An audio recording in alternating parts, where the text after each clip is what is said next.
इस गांव की महिलाओं ने कभी भी लाल रंग की स्ट्रॉबेरी नहीं खाई है, क्योंकि इस पूरे गांव के लोग लाल रंग से बहुत ही ज्यादा डरते हैं। और अगर इन लोगों को कोई पेड़ पौधा लाल रंग का दिख भी जाता है तो ये उसे तुरंत उखाड़कर जमीन में गाड़ देते हैं। इस गांव के लोग कभी भी इस गांव से बाहर नहीं जा सकते, क्योंकि इससे उनकी जान जा सकती है। असल में गांव के चारों तरफ एक जंगल है जिसमें बेहद खतरनाक दिखने वाले राक्षस रहते हैं। कई सालों पहले इस गांव के पूर्वजों ने राक्षसों के साथ एक समझौता किया, जिसमें शर्त ये थी कि राक्षस उस वक्त तक गांव के लोगों को कुछ नहीं कहेंगे जब तक कोई गांव वासी गांव से बाहर जंगल में अपना कदम ना रखते। पर अब लूकस नाम का ये मेंटल लड़का जंगल के अंदर जाकर लाल रंग के फल ले आया था, जिससे राक्षसों और इंसानों के बीच समझौता टूट चुका था। इसी रात को एक लड़का अजीब सा शोर सुनता है और जब वो नीचे देखता है तो राक्षस गांव के अंदर आ चुका था, जिससे वो तुरंत बड़ा सा घंटा बजाकर सभी गांव वालों को जगाने लग जाता है। गांव वाले इस घंटे को सुनकर उस राक्षस से बचने के लिए छुपने लग जाते हैं। वहीं इस गांव में रहने वाली एक अंधी लड़की जिसका नाम ईवी है, वो राक्षस की दहाड़ सुनकर बहुत घबरा जाती है। राक्षस भी उसकी तरफ बढ़ रहा था। अब आगे इस कहानी में क्या क्या होता है, चलिए जानते हैं दोस्तों। तो कहानी की शुरुआत 19वीं शताब्दी से होती है, जहाँ पर हमें एक विलेज को दिखाया जाता है जिसका नाम पेंसिल्वेनिया है। हालांकि इस गांव में हर तरह की खुशहाली है, लेकिन इस गांव से कभी कोई बाहर नहीं जा सकता। इस गांव के चारों तरफ बड़ी बड़ी दीवारें हैं। साथ ही यहाँ पर एक वॉच टावर भी है, जहाँ पर हमेशा कोई न कोई पहरा देता रहता है। दरअसल ये गांव जंगल के बीचों बीच था, इसलिए इन गांव वालों का दूसरे किसी भी गांव से कोई भी कांटेक्ट नहीं होता है। और जो लोग इस गांव के अंदर रहते हैं वो कभी भी बाहर नहीं जाते हैं। यहाँ पर किसी तरह के कोई पैसे नहीं चलते। यहाँ सब एक दूसरे का सम्मान करते हैं और साथ ही यहाँ पर कोई किसी से भी शादी कर सकता है। लेकिन शादी का एक रूल होता है कि कोई भी किसी को पसंद करता है तो वो कभी उसका हाथ नहीं पकड़ता जब तक कि उसकी शादी नहीं हो जाती। खैर, अब यहाँ पर जो सीनियर लोग रहते हैं उन्हें एल्डर्स कहा जाता है। उन एल्डर्स में से एक एल्डर के बेटे की किसी बीमारी की वजह से मौत हो जाती है। दरअसल इस गांव में किसी भी तरह की अच्छी मेडिकल फैसिलिटी नहीं है, इसलिए किसी भी तरह की बीमारी का इलाज करना यहाँ पर पूरी तरह नामुमकिन है। अगली सुबह दिखाया जाता है कि सब एक साथ बैठकर खाना खा रहे होते हैं और तभी जंगल में अजीब अजीब सी आवाजें आना शुरू हो जाती हैं, जिसे सुनकर सब लोग घबरा जाते हैं। लेकिन यहाँ पर एक लड़का होता है जिसकी दिमागी हालत ठीक नहीं है, जिसका नाम नोहा है। वो हंसने लगता है, लेकिन उसे कोई भी परेशान नहीं करता है और कोई उसका मजाक नहीं उड़ाता है, क्योंकि इस गांव में रहने वाले सब लोग एक दूसरे से बहुत प्यार करते हैं और एक दूसरे का साथ देते हैं। वहीं दूसरी तरफ दिखाया जाता है कि गांव में एक जानवर की डेड बॉडी मिलती है, जिसके बाद इस गांव के सभी एल्डर्स एक मीटिंग रखते हैं जिसमें वो डिस्कस करते हैं कि आखिर उस जानवर को किसने मारा होगा। तभी गांव का नौजवान लड़का लूसियस वहां पर आ जाता है और सभी एल्डर्स से विनती करता है कि मैं इस गाँव से बाहर जाना चाहता हूँ ताकि मैं मेडिकल फैसिलिटी को यहाँ तक ला सकूँ। हमारे आस पास जरूर दूसरे गाँव होंगे। हमारे एक साथी की अभी अभी बीमारी की वजह से मौत हो गई है। अगर हमारे पास मेडिकल फैसिलिटी होती तो हम उसे बचा सकते थे। पर लूसियस की इस रिक्वेस्ट को पूरी तरह से मना कर दिया जाता है। लूसियस की रिक्वेस्ट को मना करने का कारण ये था कि यहाँ गांव के आसपास जंगल में जितने भी क्रीचर्स थे वो पहले गांव पर आकर हमला किया करते थे, लेकिन एल्डर्स ने उनके साथ एक समझौता किया था, जिस समझौते के मुताबिक इस गांव से कोई भी कभी भी बाहर नहीं जाएगा। और एल्डर्स इस समझौते को नहीं तोड़ना चाहते थे, क्योंकि अगर उन्होंने ऐसा किया तो वो क्रीचर्स गाँव में आकर एक बार फिर से इन लोगों के ऊपर हमला करेंगे। क्रीचर्स से समझौता सिर्फ यहाँ के एल्डर्स ने किया होता है और उन्होंने उन्हें देखा होता है, जबकि नई जनरेशन ने उन्हें नहीं देखा था। लेकिन नई जनरेशन को जंगल से उनकी आवाज आती रहती है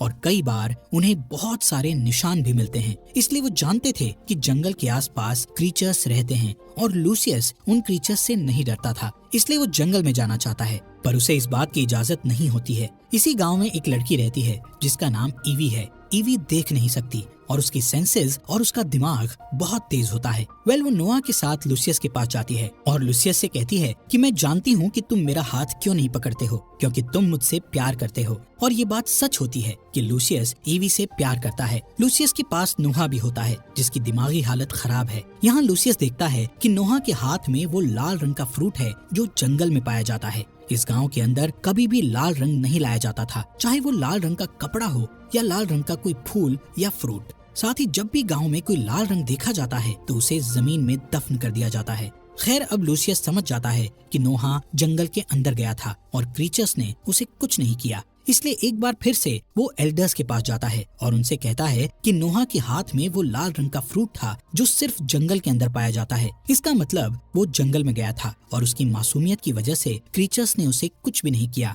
और मैं भी क्रीचर्स से नहीं डरता हूँ, इसलिए मैं दूसरे गाँव में जाकर मेडिकल फैसिलिटी को यहाँ तक लाना चाहता हूँ, जिसके लिए मुझे इसकी इजाजत दे दी जाए। लेकिन एक बार फिर से एल्डर्स उसे मना कर देते हैं। अब लूसियस के दिमाग में सिर्फ एक ही बात चल रही होती है कि वो किसी भी तरह से इस गांव से बाहर जाकर मेडिकल फैसिलिटी को गांव तक लेकर आएगा। इसीलिए सबके मना करने के बाद भी अगली सुबह वो गांव की बाउंड्री से बाहर चला जाता है, जिस दौरान वो अपने सामने एक साए को देखता है जो कि क्रीचर्स का साया होता है। वो बाउंड्री के अंदर वापस आ जाता है। इसी रात को जो वॉच टावर पर पहरा दे रहा था, उसे अपने वॉच टावर के नीचे एक साया दिखता है जो कि क्रीचर्स का साया था। ये देखकर वो पूरी तरह डर जाता है और बेल को जोर जोर से बजाना शुरू कर देता है। बेल की आवाज सुनकर गांव वाले भी डर जाते हैं। दरअसल गांव में जितने भी घर हैं, उन सब घरों के नीचे एक बेसमेंट है और जब भी इन्हें खतरे का एहसास होता है तब सभी उस बेसमेंट में जाकर छुप जाते हैं। लेकिन ईवी अभी बाहर होती है क्योंकि वो लूसियस का इंतजार कर रही थी। तभी लूसियस आता है और उसे भी बेसमेंट में ले जाता है, जिसके बाद पूरी रात इन्हें क्रीचर्स की आवाज आती है और अगली सुबह जब गांव के लोग अपने बेसमेंट से निकलकर घर के बाहर आते हैं तो देखते हैं कि हर एक दरवाजे के बाहर लाल रंग का एक निशान है, जिसे देखकर सभी समझ जाते हैं कि क्रीचर्स से किया हुआ समझौता अब टूट चुका है, यानी कि क्रीचर्स ने गांव वालों को एक वार्निंग दी है। इसके बाद पूरे गांव की मीटिंग होती है जहां पर सभी एल्डर्स परेशान होते हैं कि ऐसा कैसे हो सकता है। तब लूसियस कहता है कि मैं गांव की बाउंड्री से बाहर गया था और मैंने वहां पर एक क्रीचर को देखा, इसलिए कल रात को क्रीचर्स हमारे गाँव के अंदर आए। यहाँ सब जानते हैं कि लूसियस के इरादे गांव के लिए अच्छे हैं, इसलिए उसे माफ कर दिया जाता है और समझाया जाता है कि आज के बाद वो कभी भी गांव की बाउंड्री से बाहर नहीं जाएगा। वहीं ईवी की बहन की शादी होती है, जिस वजह से पूरा गांव खुश होता है। शादी के बाद जब लोग अपने अपने घरों में वापस जाते हैं तो देखते हैं कि उनके घरों के बाहर किसी ने मरे हुए जानवर को लटका रखा है। जानवरों की बॉडी देखकर सब लोग एक बार फिर से डर जाते हैं। सबको डर लगता है कि क्रीचर्स आज भी गाँव में आएंगे, इसलिए लूसियस फिर से ईवी के घर जाता है जहां वो दोनों एक साथ बैठते हैं और तय करते हैं कि जल्द ही दोनों शादी कर लेंगे। अगली सुबह पता चलता है कि नोआ, जिसकी दिमागी हालत अच्छी नहीं है, उसे बहुत गुस्सा आता है क्योंकि बचपन से वो ईवी को पसंद करता था। इस वजह से अब उसके दिल में बदले की भावना जाग उठती है, जिसके चलते नोआ लूसियस को चाकू से जख्मी कर देता है। लूसियस की हालत बहुत ज्यादा खराब हो जाती है, साथ ही उसके बचने के चांसेस बहुत कम होते हैं क्योंकि इस गाँव में मेडिकल फैसिलिटीज नहीं है। इसके बाद नोआ को एक रूम में बंद कर दिया जाता है। ये एक ऐसा रूम होता है जिसमें कभी भी किसी को भी सजा के तौर पर बंद किया जाता है। अब नोआ इस रूम में बंद होता है क्योंकि वो कोई न कोई गलत काम करता रहता था। ईवी को जब पता चलता है कि नोआ ने लूसियस को चाकू से जख्मी कर दिया है तो वो बहुत दुखी हो जाती है। यहाँ ईवी के पिता एडवर्ड, जो कि गांव के एल्डर्स में से एक एल्डर हैं, वो अपनी बेटी से कहते हैं कि जब तुम्हारी आंखों की रोशनी चली गई थी तब भी मैं कुछ नहीं कर पाया था और अब मैं चाहता हूँ कि मैं जंगल में जाऊँ। लेकिन एडवर्ड की वाइफ उसे जाने से मना कर देती है और कहती है कि हम सब ने एक वादा किया था और हम उस वादे को नहीं तोड़ सकते। और अब ईवी भी तय कर लेती है कि वो इस जंगल को पार करके दूसरे टाउन में जाकर मेडिकल फैसिलिटी को यहाँ पर ला कर रहेगी। उसके पिता एडवर्ड भी उसका साथ देते हैं और गांव के सभी एल्डर्स के खिलाफ जाकर उसे परमिशन दे देते हैं। पर इससे पहले कि वो अपने सफर पर निकलती कि तभी एडवर्ड उसे खास खुफिया कमरे के और बहुत सारे ऐसे राज बताते हैं जो कि आज से पहले कभी किसी को नहीं बताए गए थे। और अब ईवी के साथ गांव के 2 और लड़कों को भेजा जाता है। वो दोनों के दोनों अपने सफर में बहुत ज्यादा डरे हुए होते हैं, लेकिन ईवी पूरी तरह से निडर होती है। उसके चेहरे पर, उसके मन में किसी तरह का कोई डर नहीं होता है। दरअसल जब उसके पिता एडवर्ड उसे खुफिया कमरे में ले गए थे तो उन्होंने उसे इस गांव का राज बताया था। उन्होंने कहा था कि यहाँ पर कोई भी क्रीचर्स नहीं है। दरअसल गांव में जितने भी क्रीचर्स को देखा जाता है वो एल्डर्स में से कुछ लोग होते हैं जो कि क्रीचर्स की तरह कॉस्ट्यूम पहनकर जंगलों में जाते हैं, और ऐसा हम इसलिए करते हैं ताकि कोई भी इस गांव से कभी भी बाहर न जा सके। अब ईवी को सच पता है, इसलिए उसके मन में किसी तरह का कोई भी डर नहीं होता है। उसके साथ जो 2 लड़के होते हैं बहुत ज्यादा डर जाते हैं क्योंकि जंगल से क्रीचर्स की आवाज आ रही होती है, इसलिए वो वापस गांव की तरफ लौट जाते हैं। लेकिन ईवी ऐसा नहीं करती क्योंकि उसके पिता एडवर्ड ने उसे बताया था कि जंगल से जो भी आवाजें आती है वो एल्डर्स द्वारा पेड़ों पर लगाए गए डिवाइस से आती है जो कि हवा चलने पर आवाज करते हैं। वहीं दूसरी तरफ हमें गांव में दिखाया जाता है जहां पर सभी एल्डर्स एडवर्ड से खफा होते हैं क्योंकि उसने अपनी बेटी को जंगल में भेज दिया था। वो सब कहते हैं कि हमने इतने सालों से मेहनत की थी और हमने एक सुरक्षित जगह बनाई थी, लेकिन अब ये रास्ता और हमारा राज जल्दी पूरी दुनिया के सामने खुल जाएगा।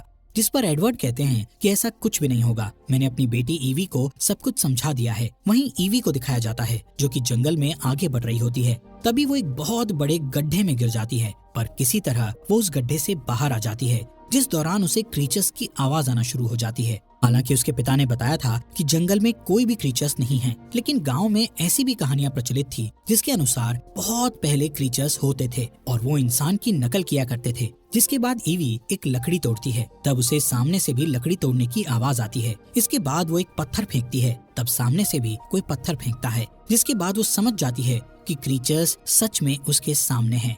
इसलिए वो डरकर भागने लगती है और तभी हमें उस क्रीचर को दिखाया जाता है जो उसका पीछा कर रहा होता है। ईवी की सेंसेस बहुत ज्यादा एक्टिव होती है, इसलिए वो उससे बचकर भाग रही होती है और जिस गड्ढे के अंदर कुछ देर पहले वो गिरने वाली थी, वो उसी गड्ढे के सामने खड़ी हो जाती है। साथ ही उसे पता है कि उसके पीछे क्रीचर्स आ रहे हैं। इससे पहले कि क्रीचर उसे पकड़ता, वो सामने से हट जाती है और वो क्रीचर गड्ढे के अंदर गिर जाता है। वहीं दूसरी तरफ गांव में दिखाया जाता है जहां पर सभी एल्डर्स उसी सीक्रेट रूम में जाते हैं जहां पर नोआ को कैद करके रखा गया था, लेकिन वहां पर नोआ नहीं होता है और वहां पर एक खुफिया रास्ता होता है। यहाँ पर कुछ सामान के साथ जानवरों की खाल भी होती है, यानी कि गाँव में जितने भी जानवरों को मारा जा रहा था वो एल्डर्स नहीं मार रहे थे बल्कि नोआ मार रहा था, जिससे एल्डर्स भी परेशान थे। यहाँ पर हमें पता चलता है कि नोआ का दिमागी संतुलन ठीक नहीं है, लेकिन वो दिमाग से बहुत ही शार्प है और उसे वो कॉस्ट्यूम मिल गई थी जिसे पहनकर एल्डर्स जंगल में घुमा करते थे। यानी कि उसके पास वैसा ही कॉस्ट्यूम था जिसे पहनकर वो भी जंगल में एल्डर्स की तरह घूमता था।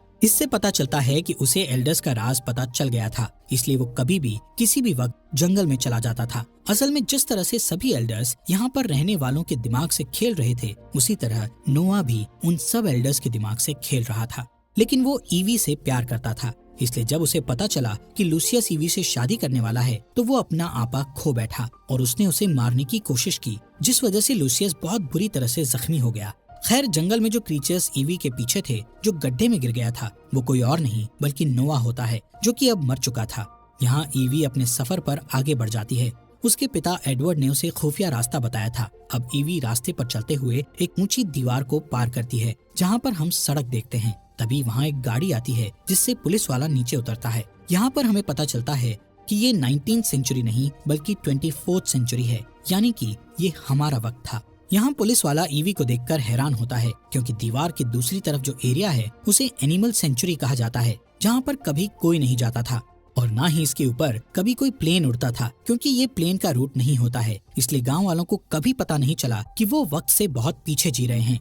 वहीं अंदर एल्डर्स को ये सच्चाई पता होती है क्योंकि उन्होंने उस गांव को बनाया है। इधर ईवी पुलिस वालों से कहती है कि मुझे मेडिकल हेल्प की जरूरत है। ये कहते हुए वो उस पुलिस वाले को एक चिट्ठी देती है जो कि उसके पिता एडवर्ड ने उसे दी थी और साथ ही उसे एक सोने की घड़ी भी देती है क्योंकि उसके गाँव में पैसे नहीं होते हैं। हालांकि पुलिस वाला अपने सीनियर को बताना चाहता था, लेकिन जब वो ईवी की साफ नीयत और उसके दुख को देखता है तो वो उसकी मदद करने के लिए तैयार हो जाता है और कुछ दवाइयाँ लाकर ईवी को दे देता है और उसे उसी जगह छोड़ देता है जहाँ पर ईवी को उसने पहली बार देखा था। इसके बाद ईवी वापस अपने गांव में आ जाती है और जो दवा वो लेकर आई थी वो अपने पिता को दे देती है, जिसके बाद वो दवा एडवर्ड को दी जाती है। यहाँ ईवी सबको बताती है कि जंगल में उसका सामना क्रीचर से हुआ था, लेकिन अब वो मर गया है। ये सुनने के बाद नोआ के माता पिता समझ जाते हैं कि उसकी मौत हो चुकी है, लेकिन वो ये बात किसी को नहीं बताते हैं और गाँव में जितने भी लोग हैं उन सब के दिल में क्रीचर का डर अब भी होता है। अब सवाल ये उठता है कि एल्डर्स ने इन क्रीचर्स को बनाया ही क्यों? दरअसल 1972 में जब एडवर्ड एक प्रोफेसर था तब वो उन लोगों की काउंसलिंग किया करते थे जो बहुत ज्यादा दुख में थे और उन सब के दुख का कारण ये दुनिया थी। इस दुनिया में बढ़ते क्राइम के चलते उन सब ने अपनों को खोया था, इसलिए प्रोफेसर ने उन सब के साथ मिलकर एक प्लान बनाया जिसमें उन्होंने ऐसे गांव को बनाया जिसके बाहर कोई भी नहीं जा सकता और न ही बाहर से कोई इंसान यहाँ पर आ सकता था। दरअसल ईवी के पिता प्रोफेसर एडवर्ड बहुत ज्यादा अमीर थे। उनके पास उनके खानदान का बहुत पैसा था और उन्होंने अपने खानदानी पैसे से इस पूरी जगह को खरीद लिया था, जिसके बीचों बीच उन्होंने इस गांव को बनाया था। साथ ही वो पुलिस को फंडिंग भी किया करते थे ताकि कोई भी दीवार के उस तरफ आने की कोशिश ना करे। इसलिए पुलिस दीवार के चारों तरफ वाली सड़क पर घुमा करती थी ताकि दीवार की दूसरी तरफ कोई भी ना जा सके। साथ ही एडवर्ड गवर्नमेंट को फंडिंग भी किया करते थे ताकि कोई भी प्लेन उस जगह के ऊपर से ना उड़े। और वहीं ईवी ने ये गवाही दी होती है कि उसने जंगल में एक मॉन्स्टर को मारा है, जिससे एक बार फिर से सबके दिलों में डर बैठ चुका था। यानी कि इनका राज अभी भी राज ही रहेगा और गांव में जितने भी लोग हैं उन सबको एक पुराने तौर तरीकों वाली यानी कि 200 साल पुरानी जिंदगी को जीना होगा। ये सब बच्चे जब यहाँ पर आए थे तब वो बहुत छोटे थे और अब सब बड़े हो गए हैं, इसलिए इन्हें कुछ भी याद नहीं होता है। और इसी के साथ ये कहानी समाप्त होती है। दोस्तों, आपका दिल से शुक्रिया हमारे फॉक्स एक्सप्लेनर हिंदी चैनल को सब्सक्राइब करने के लिए।